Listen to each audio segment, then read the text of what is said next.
Hello नमस्कार student, मैं हिम्मत सिंह। आज की क्लास में आपका स्वागत है। आज हम बात करेंगे जो अपनी प्रश्न माला 3.3 चलेगी उसके क्वेश्चन नंबर 8 के बारे में। तो क्वेश्चन नंबर 8 है वो क्या है, देखो आपका ध्यान समझने क्वेश्चन नंबर 8 को समझने के लिए आपका ध्यान यहाँ पे होना चाहिए और जो मैं बोल रहा हूँ उसको ध्यान से सुनो। तो क्वेश्चन नंबर 8 क्या है कि आकृति GUNS और RUNS, ये दो आकृति दे रखी है आपको, GUNS और RUNS। ये दोनों कौन सी आकृति है? समांतर चतुर्भुज है। कौन सी है? ये दोनों आकृति है। पहली आकृति ये रही, दूसरी आकृति ये रही। दोनों कौन सी आकृति है? समांतर चतुर्भुज है। तो आपको x व y का मान ज्ञात करना है। तब इसमें आपको क्या करना है? x और y का मान ज्ञात करना है। तो इसमें देखो x और y का मान ज्ञात करना है, इसलिए आपको क्या करना होगा? इसमें पहले आपको समांतर चतुर्भुज की विशेषताओं का मालूम होना चाहिए। मैंने आपको पीछे की क्लासों में इसकी समांतर चतुर्भुज की 5 विशेषताएं बताई थी।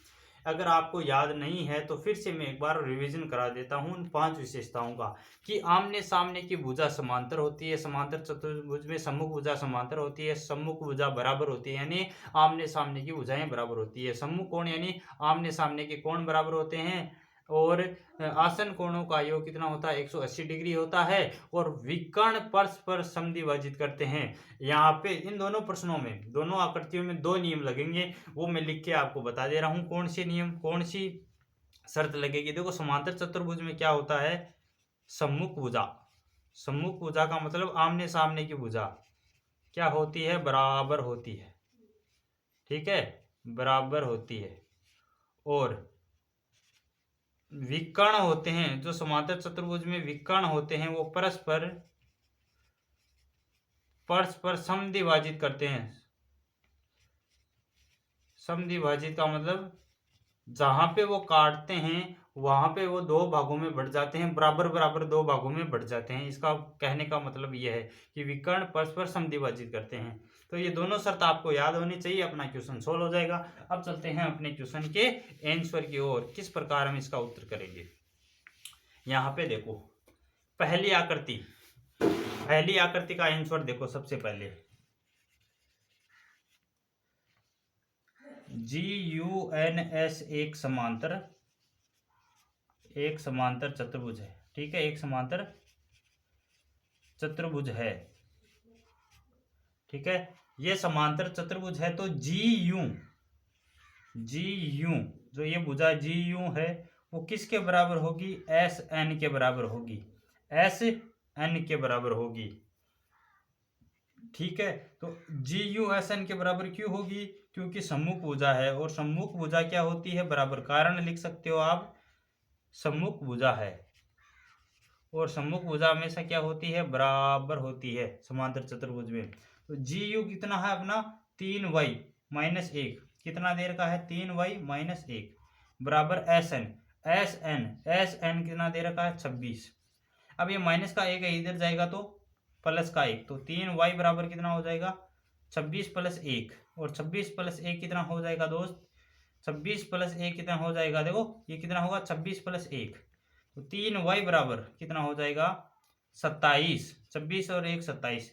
ये 3 है जो y के साथ गुना में है, तो इधर जाएगा बराबर के तो भाग में, तो y बराबर क्या आ जाएगा? 27/3। 3 का भाग देंगे y में तो अपने पास y की वैल्यू कितनी आ जाएगी? 9। ठीक है, 3 का भाग 27 में देंगे तो y का मान कितना आ जाएगा? 9 3 27। यहाँ पे अपने पास y का मान कितना आ चुका है? 9। ठीक है, अब बात करते हैं इसकी, जो अपनी GS भुजा है। GS ये किसके बराबर होगी? GS किसके बराबर होगी? UN के, क्योंकि ये भी तो आमने सामने की भुजा है, तो इसका भी कारण देख सकते हैं हम, सम्मुख भुजा है। कौन सी भुजा है? सम्मुख भुजा। ठीक है, तो GS कितना है? 3x। GS कितना है? 3x बराबर UN ये कितना है? 18। 3 गुणा में है तो इधर जाएगा तो भाग के अंदर। ठीक है, 3 का भाग 18 में देंगे तो कितनी बार जाएगा? 6 बार। 6 तेरी 18, तो x बराबर कितना आ गया? 6। तो प्रश्न में आपको क्या पूछा था कि x व y ज्ञात कीजिए, तो इसका x 6 है और इसका y 9 है। अब बात करते हैं अपनी आकृति 2 की। अपनी आकृति 2 का आंसर देखो किस प्रकार करेंगे। पहली आकृति में हमने x और y का मान निकाल लिया है। अब हम बात करेंगे वो अपनी आकृति नंबर 2 की बात करेंगे। सबसे पहले मैं क्या लिखूंगा कि RUNS एक समांतर चतुर्भुज है। कौन सा चतुर्भुज है? समांतर चतुर्भुज है। ये आपको प्रश्न में दिया हुआ है कि ये RUNS एक समांतर चतुर्भुज है। समांतर चतुर्भुज है तो इसके विकर्ण, जो इसके विकर्ण होंगे वो परस्पर समद्विभाजित करेंगे। समद्विभाजित करेंगे मतलब अगर मैं इसको O नाम दूं, ठीक है, इस बिंदु को मैं क्या नाम दे रहा हूं? O, तो यहाँ पे OS समद्विभाजित का मतलब दो भागों में बढ़ जाएंगे बराबर बराबर में। तो OS किसके बराबर होगा? OU के बराबर होगा। ये अपना एक विकर्ण SU विकर्ण था, जैसे यहाँ पे कटता है तो यहाँ पे बिंदु O पर दो भागों में बढ़ जाता है। OS किसके बराबर होगा? OU के बराबर होगा। दो भागों में बराबर बराबर बढ़ जाता है, ठीक है, ये याद रखना विकर्ण आपस में। तो यहाँ पे OS किसके बराबर? OU के। तो यहाँ पे हम लिखेंगे कारण, यहाँ पे लिखेंगे विकर्ण परस्पर समद्विभाजित।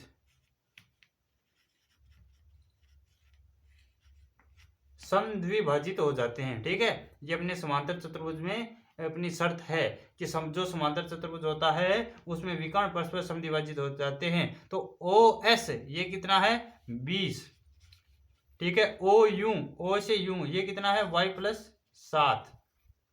तो अब देखो ये, इसको मैं क्या लिख सकता हूं? ये भी तो लिख सकता हूं। यहाँ पे मैंने इसमें कुछ भी चेंज नहीं किया। y+7 को मैंने इधर लिखा है और 20 को मैंने इधर लिखा है। तो अब देखो y बराबर कितना होगा? 20 - 7। ये 7 इधर प्लस का था, बराबर के इधर जाने पर माइनस का 7। तो y बराबर 20 में से 7 घटाऊंगा तो कितना बचेगा? 13। यहाँ पे अपने पास y की वैल्यू कितनी आ गई? 13। अब दूसरा देखो, ठीक है, दूसरा पॉइंट, ये तो अपने पास y की वैल्यू आ गई।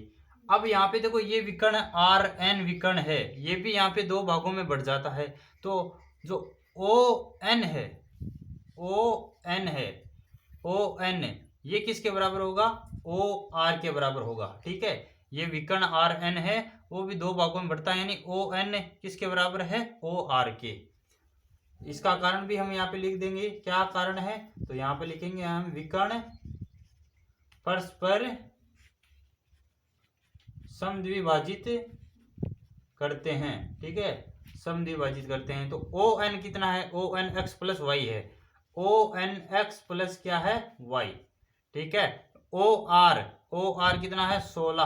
कितना है? 16। तो x + y का मान कितना आया है अपने पास? 13, पहले से आ चुका है 13 बराबर 16। तो x बराबर कितना आया? 16 - 13। तो x बराबर 16 में से -13 करेंगे तो कितना बचेगा अपने पास? 3। x की वैल्यू कितनी आ गई? 3। तो इस प्रकार जो अपना क्वेश्चन नंबर 8 है वो क्या हो चुका है? समाप्त हो चुका है। अगर आपको ये क्वेश्चन समझ में आया तो अपनी क्लास को एक लाइक कर देना और अपने चैनल के साथ जुड़ जाना, अपने चैनल को सब्सक्राइब कर लेना। कल मिलेंगे अपने क्वेश्चन नंबर 9 के साथ, तब तक बाय बाय, ठीक है। अगर ये क्वेश्चन अपने दोस्त को नहीं हारा है तो उसको भी ज़्यादा से ज़्यादा इसको शेयर करना। कल मिलते हैं अपने क्वेश्चन नंबर 9 के साथ।